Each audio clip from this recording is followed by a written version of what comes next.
Hi, welcome to Tarot Grove.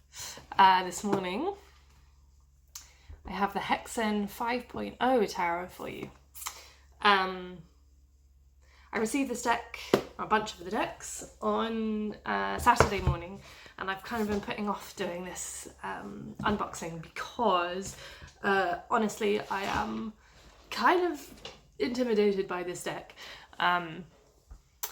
It's not one that I obviously have had my hands on before because nobody has, because it's a new release, and I am completely fascinated by it and kind of shit scared. So have I done any prep for this video? No. I thought probably it would be a good idea for me to look through the deck in advance and get some thoughts together, but I procrastinated doing that too. So we're gonna look at the deck together, explore it together, move through the intimidation, and see what we find. So here we go. Here's the box. I did open it just to do a quick video for Instagram, which is also why the lid is currently upside down. But it's just like a regular kind of two-part box, very sturdy. And on the inside, there is not I do know there's no little white book that comes with this deck. What you have instead are, first of all, an essay by Lars Bang Larsen, Hexen 5.0, to pledge a beginning. And this comes, you have 4 fold-out pieces of paper, and this is the first one, which is the essay, and it starts with a quote from Andre Breton. "The path that leads to the peaks is most narrowly lined with precipices. In the final analysis, the only guarantee at the beginning is purity of heart."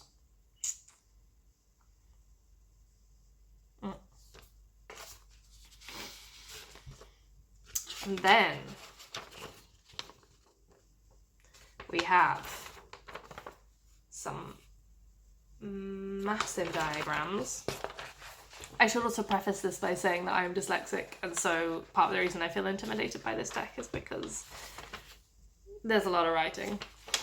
But this one says, sort of in the center, "the redeployment of everyone to restore the planet." And I feel like it's part of the reason that I'm so attracted to this deck is my personal background is as a researcher coming from the ecological economics field, looking at basically how we can bring balance back into our economic, social and ecological systems. And so my hope is that this deck will speak explicitly to that. What I do know about it is that it kind of threads together a lot about our environment, our political and social structures, how technology is changing all of that, etc. We have 2 more posters, all fold out, and that's it in terms of kind of extras. Then we just have the deck, and as you can see, it is a chunky and slidey, apparently. Chunky and slidey deck. Yeah, it's like it's not gloss in like a glossy way, but it's certainly got a bit of shine to it. Like, it's not a matte cardstock, and the cardstock itself is like very sturdy. It doesn't say, and I wasn't able to find the information, unfortunately, about exactly what the cardstock is, but you can see it's like very good quality. And these are the backings, which I like. Very different to any other card backings that I've got in my collection, at least.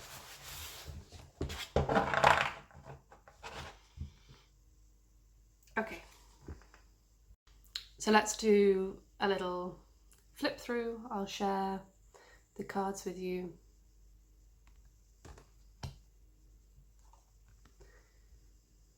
And maybe share a few reflections as we go.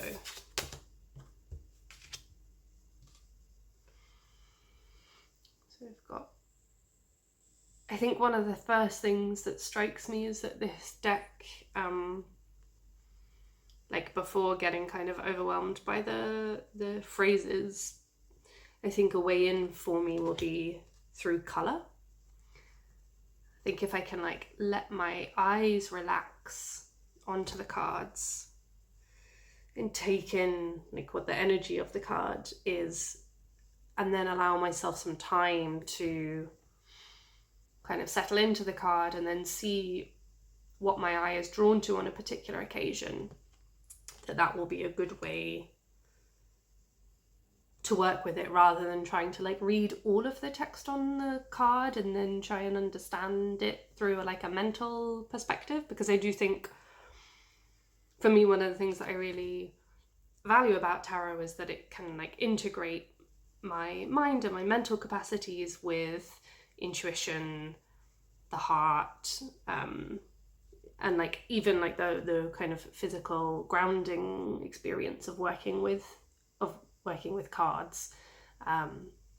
So it's quite an integrating experience for me, and I think I maybe worry that like this kind of deck would take me very much into like a kind of analytical sphere and draw me away from that intuitive aspect. But actually, now that I'm sitting with the cards, I think, one, because they're so large, it really offers quite an immersive experience. Like I feel quite drawn into the imagery and the colour. Like for example, this Hermit card,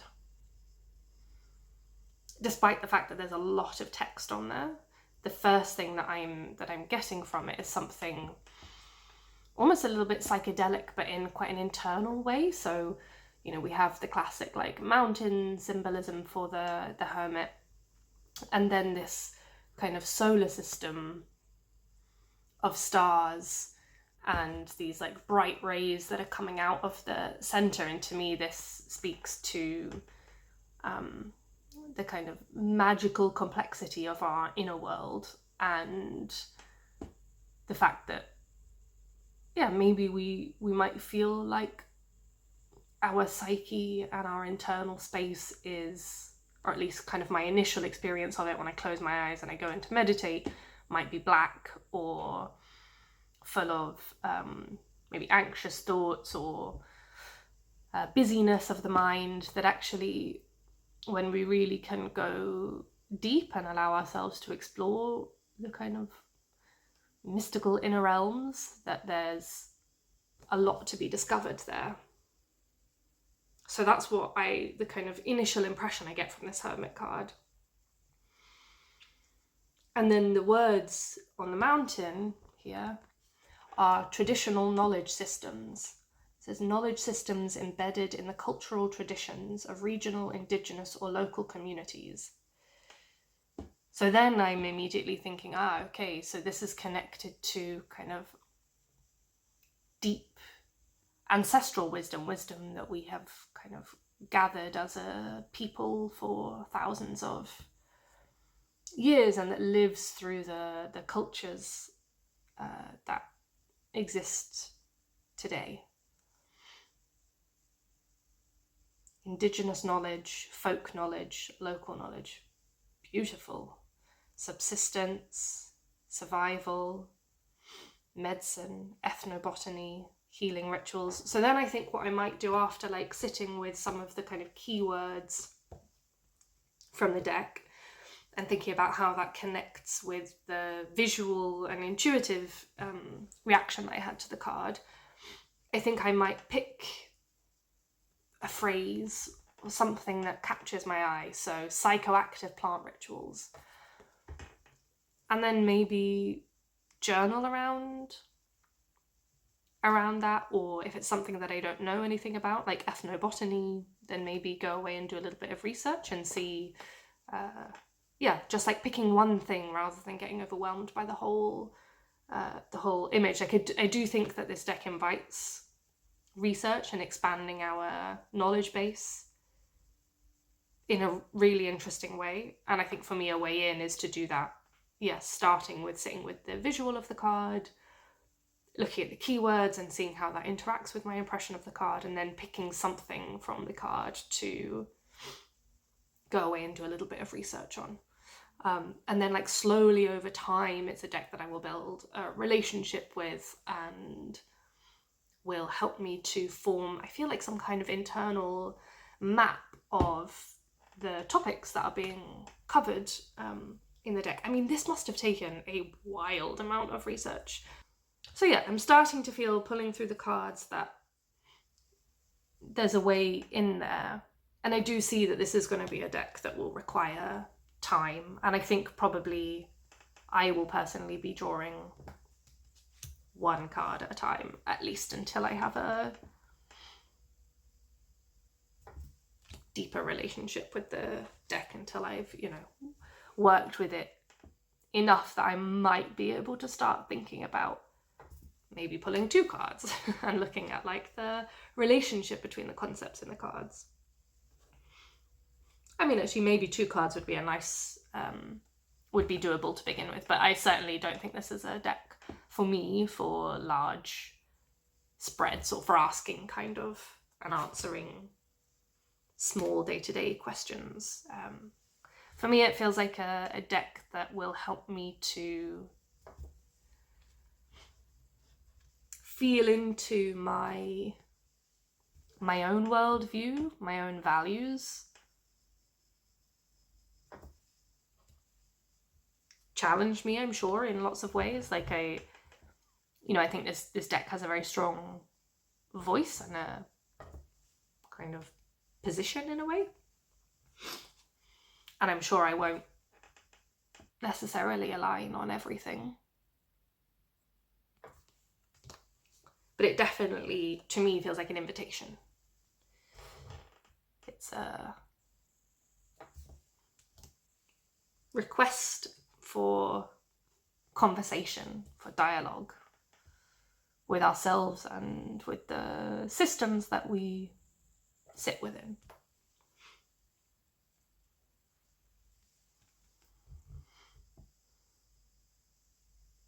Yeah, I'm seeing a lot of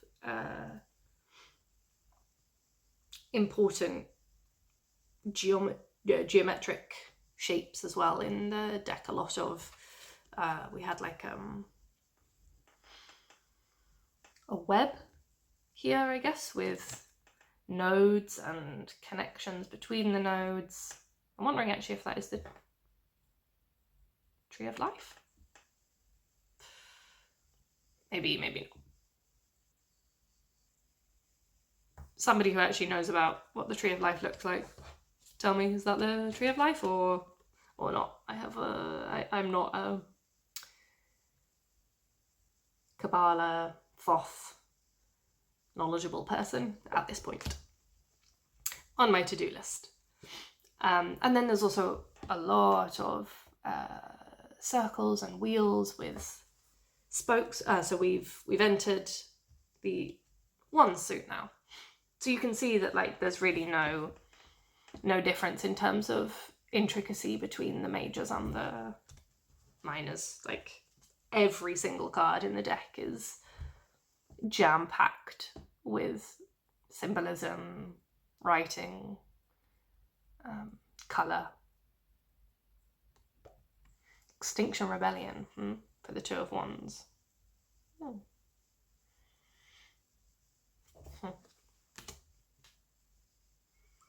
Again, more kind of geometric connected shapes. So there's so much in here that you can pull on, whether you work with numerology or geometry or colour or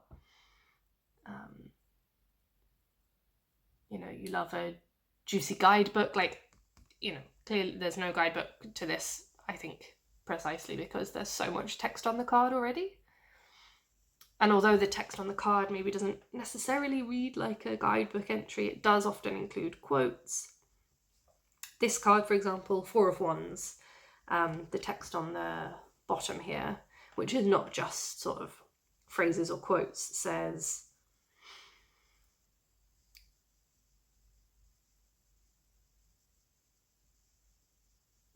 diffuse and decentralized vegetable democracies, forests and highly complex communities of plants, animals, and microorganisms, supporting, competing, and interacting with each other and their landscape and climate, interdependent on each other for survival, through several naturally occurring processes, which include the energy cycle, water cycle, nutrient cycle, and community dynamics.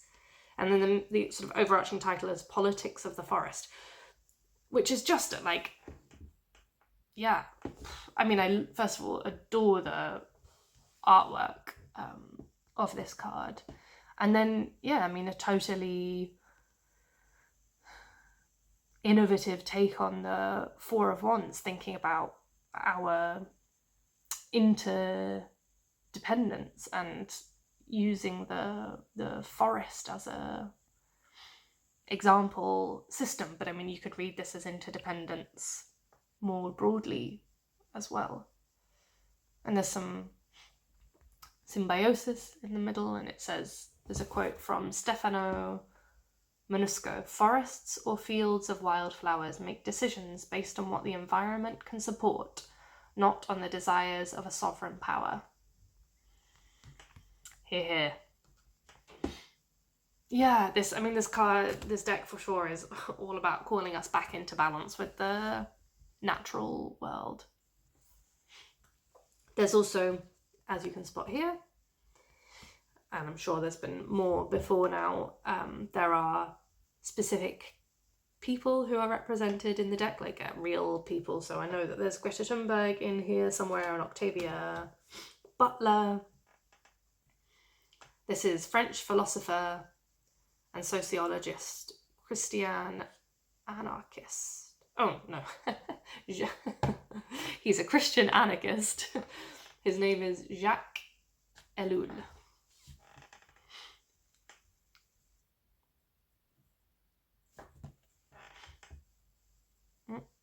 So again, more things to go and research if you feel drawn towards the person in the center of the deck. Perhaps there's something important for you in the story of that person's life. Ooh, regenerative systems. Beautiful card. So, in the interest of not being here all day, I will flip through the cards.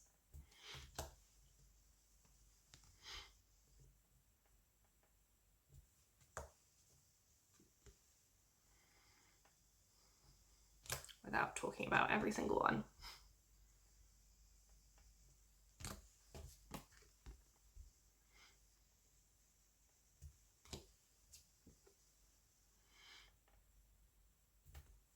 I mean, there's so much diversity in the colours, the vibes, the topics that are dealt with in this deck. Psychedelic spaceships and interplanetary biosphere islands. Well, yeah, it somehow connects reality, like what we're, experiencing on the planet, and the kind of weird dystopian tech bro future that we're living in right now, with fantasy and something that feels almost like sci-fi, which I guess is partly the point. Like, it's connecting reality with imagination. I think these would be great cards to do like short stories around. You could pick a card and see what kind of short story emerges, or a poem.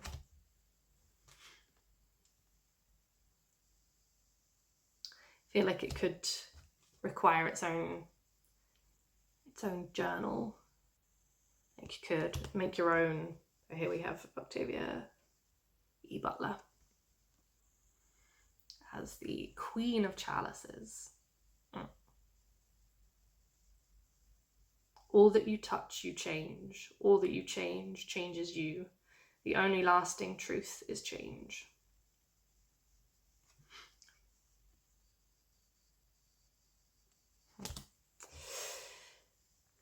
Yeah, I think there's a sort of whole world to be explored in this deck if you're into world building.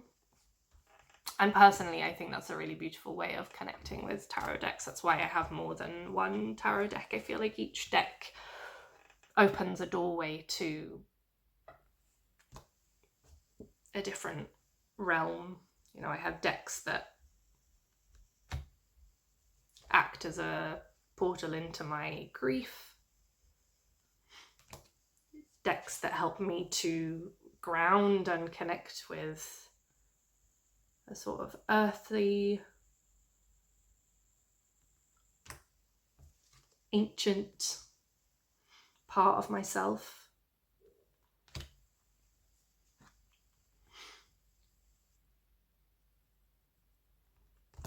There are decks that reflect my joy back to me very potently. You know, each of them, I feel like the very effective decks that I have created a kind of whole world. It's not just, you know, RWS in a different color scheme. Or, you know, there's a place for those decks for sure, especially if you are, you know, the RWS itself is its own world. I always often think about it as a kind of heroic. To me, it feels very much aligned with the Joseph Campbell's hero's journey. You know, there's a kind of hero who's on a mission and is going to go and slay some dragons and come back with some victory prize, and that in itself for me is the kind of psychic mental world that I enter when I use RWS or different versions of that deck. And then there's something like this, which just creates a completely different mental space, asks and connects to a very different part of me. And I think in order to really understand that part of myself, I would need to spend some time with the deck, journaling, meditating, having the images out on my altar.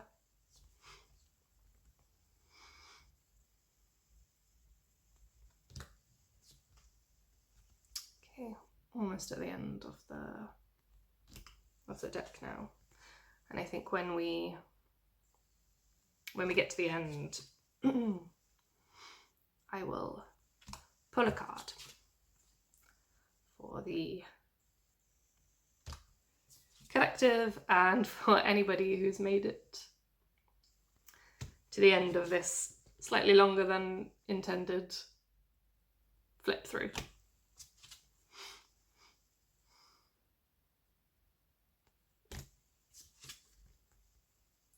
Okay. King of Pentacles, cryptocurrency. Oh. Curious. Okay, I gave it a little bit of a shuffle since I hadn't shuffled the deck yet. Just to say that it is totally possible to corner shuffle because the cardstock is, although quite robust, it's very flexible as well. I can try and show you, maybe I'll bring the momentarily so you can see that it's entirely, like, clearly you're not going to be able to do a of course I screw up the one that I do on camera.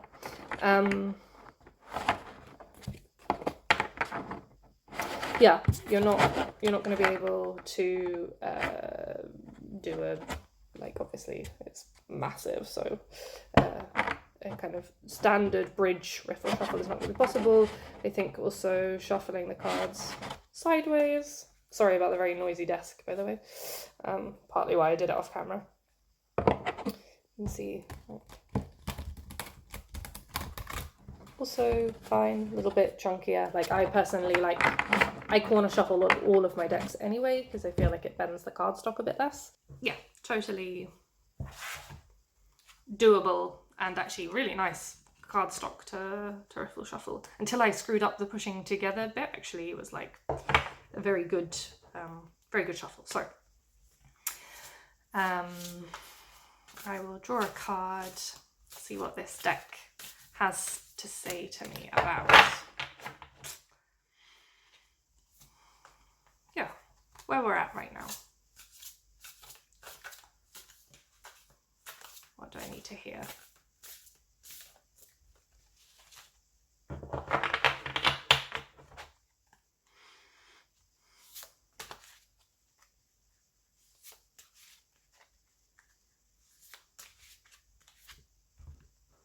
King of Wands.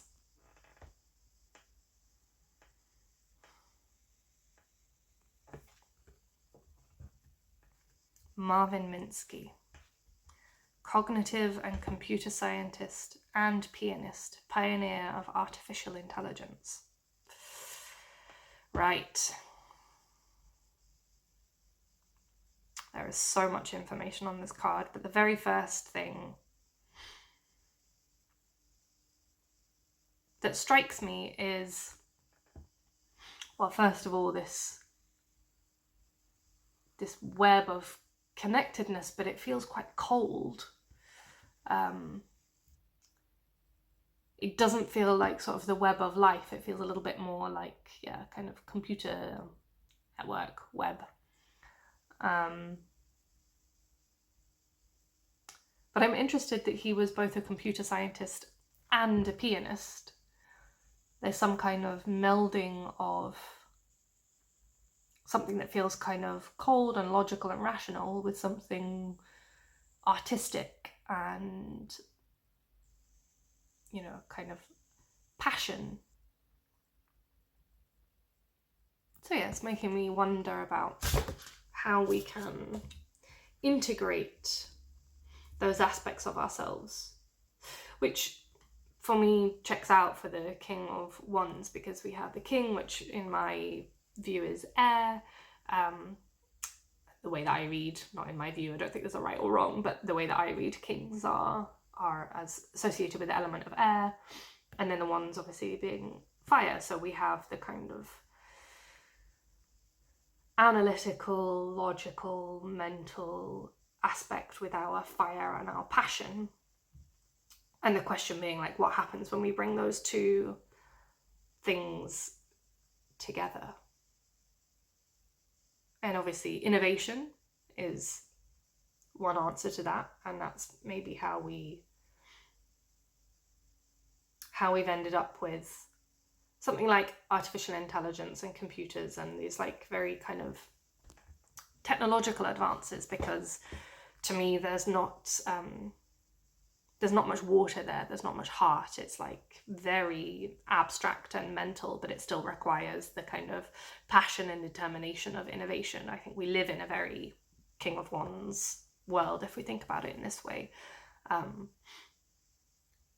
The innovations and the passion and the drive that we have has been funneled down very kind of technological, techno solutions kind of direction. Maybe to the detriment and to the exclusion of a lot of other ways of knowing. And perhaps, I mean, to me, I read this for myself as a invitation to remember other ways to use my fire. Because I think personally I'm a little bit in this King of Wands space as well, actually, with the launching of the Tarot Grove website, which I don't think I mentioned at the beginning. This YouTube channel is connected to a tarot shop that I run that stocks independently produced tarot and oracle decks. And I've spent so much time on the computer, and I feel very stuck and very heady because I've had to learn how to build a website and manage a business, which is not not my expertise by any means. So this feels like it's reflecting to me where I am right now, and also is kind of a reflection of the broader society in countries like the UK, you know, wealthy Western economies. We have raised up the King of Wands to a very high mythic status, and I feel like maybe it's time in society and in my life to set down the King of Wands and come back into the body, come back into the emotions.